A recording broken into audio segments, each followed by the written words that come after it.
Já se ajeita na cadeira, pois hoje vamos falar sobre o caso Watergate aqui no Sapiência.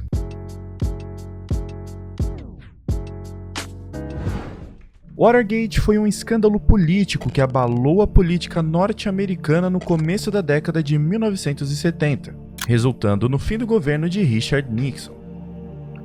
Tudo se iniciou quando 5 homens foram presos ao tentar invadir a sede do Partido Democrata em Washington, em 1972. Logo, foi descoberto um esquema de espionagem ligado ao presidente Nixon.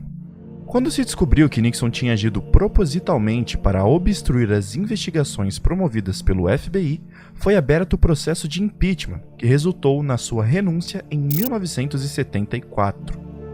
O escândalo começou em 17 de junho de 1972, quando 5 homens foram presos no Hotel Watergate, em Washington, capital norte-americana. Eles foram presos por invadirem o escritório-sede do Partido Democrata e por tentarem implantar escutas telefônicas no local.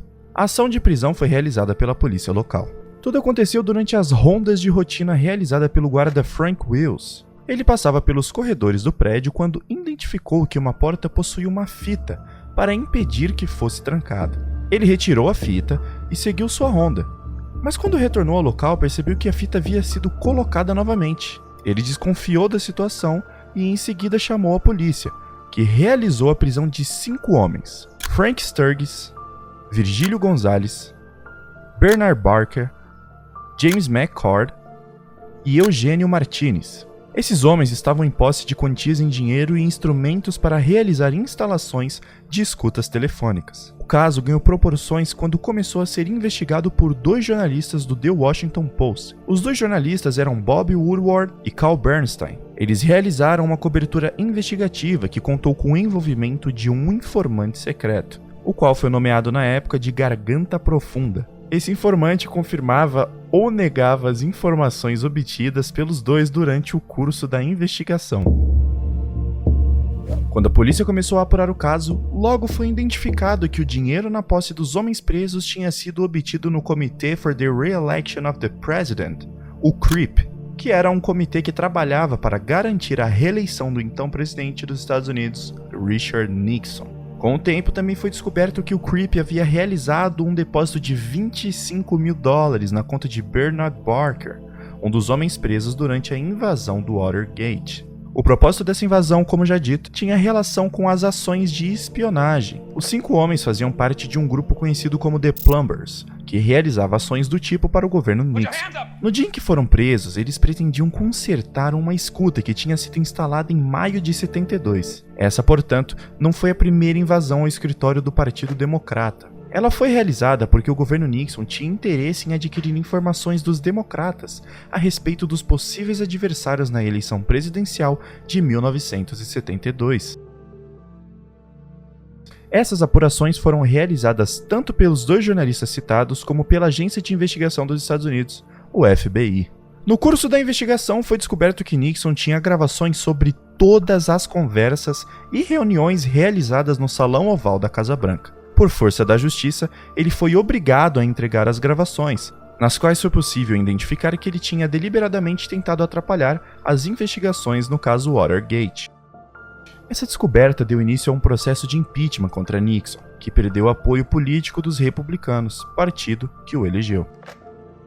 Tudo isso aconteceu entre 1972 e 1974. Nesse último ano, ele já aproveitava do seu 2º ano de mandato, pois tinha vencido confortavelmente as eleições de 1972. Percebendo-se isolado e sem apoio, Nixon decidiu renunciar em 8 de agosto de 1974. Mas a sua renúncia foi oficializada no dia seguinte, dia 9 de agosto de 1974. A espionagem foi a forma que o Nixon encontrou para neutralizar os seus adversários políticos. Nixon tinha uma visão deturbada da política, enxergava seus opositores e a imprensa como inimigos. Pessoas próximas diziam que Nixon imaginava estar numa guerra, ele acreditava que tudo era válido para permanecer no poder. Ações desse tipo começaram a ser realizadas pela administração de Nixon depois que documentos confidenciais do governo foram vazados em 1971. Esse caso ficou conhecido como Pentagon Papers e envolveu um analista militar, o governo Nixon e o The New York Times.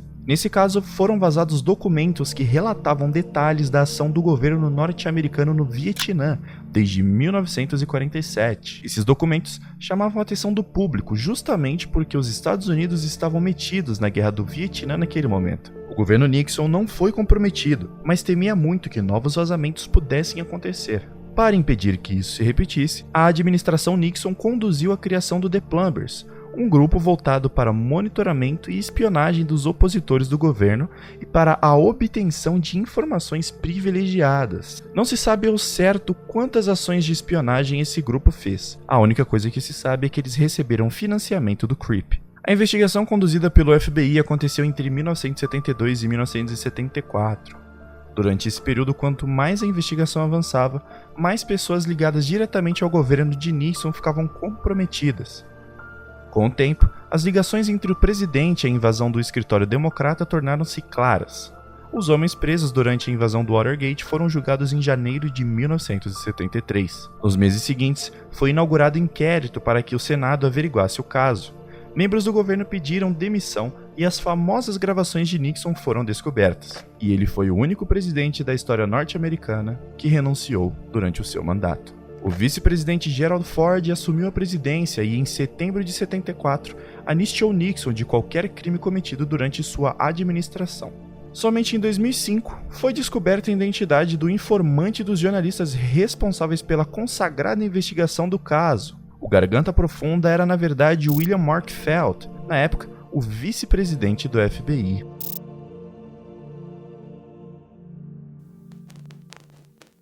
Mas e aí?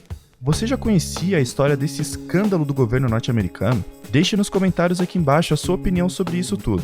Eu me chamo Pedro e até a próxima história. Good night.